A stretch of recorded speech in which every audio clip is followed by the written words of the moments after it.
these 5 things about the Holy Spirit. And then, of course, you get great Romans 8:28. Most people's favorite verse in the whole Bible.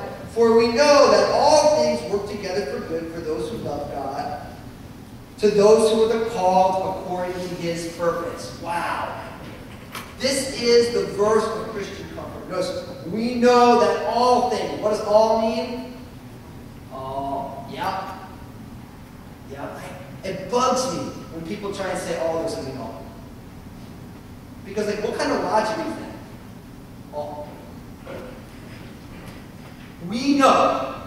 See how settled Paul is and writes? We know. We are sure. We have a settled hope. We know that all things work together for good. All things. We know this. It works together for good. What? For those who love God and to those who are called according to his purpose. So there's two. We know for 2 reasons. For those who love God and for those who are called according to his purpose. The loving of God, that's the human side. The called according to his purpose, that's the divine side. Now, does it say that if you struggle loving God, that all things are not working together for good?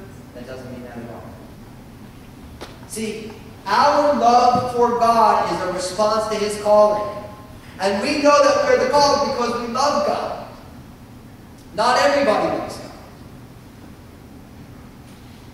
But we who are born again by the Spirit of God, we return his love back to him. 1 John 4:19.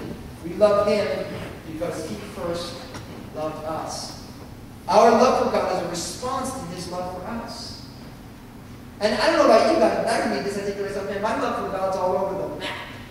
You know what I mean? Like, you know, one day you're like, oh, I just love God. The next day you're like, I don't even know if I believe in God. You know, and then the next day you're like, yeah, God's all right. You know, and the next day you're like, yeah, let's go take the hill. And the next day you're like, oh, I'm not so sure about this. See, we're fickle people.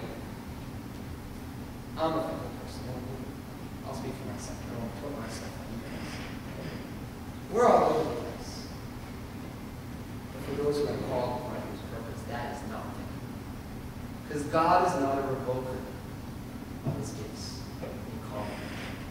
You get that farther in the book of Romans, where the gifts and calling of God are irrevocable or without repentance. So the King James. See, God, when he calls, he calls. We're going to see that next. But you guys, I want to challenge you. Romans 8:28. It's always said that hindsight is 20/20. You can look back on the situation that you've been through, and you can see all the things that God was doing, all the things that God was up to, all the things. You look back and see it so clearly. As Christians, we should have foresight. It's 20/20 because of this verse. As we have struggles, trials, things that we don't understand, things that we don't like, and we should be able to look at these things through the glasses of Romans 8:20 and say, you know what? I don't get it. I don't like it. I don't understand it. I wish it never happened, but I know that this is working together for good for those who love and are called. I love God, and I've been called. Foresight, 2020. That's what living by faith is all about. It's taking God at his word, trusting in his promises.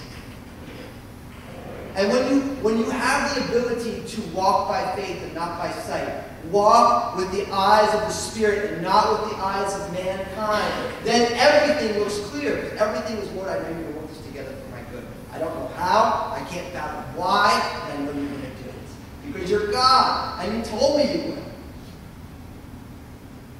Now, I realize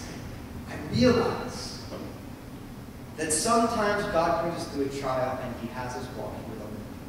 I get that from Jacob, remember? Jacob wrestled with the angel all night. And he ended up with a limp. But you know what?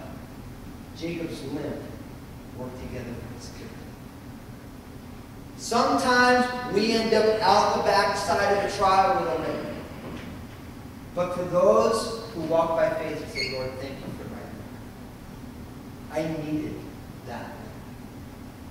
I am grateful, Lord, for that. And see, this isn't just like trying to change your mind so that you deal with life better.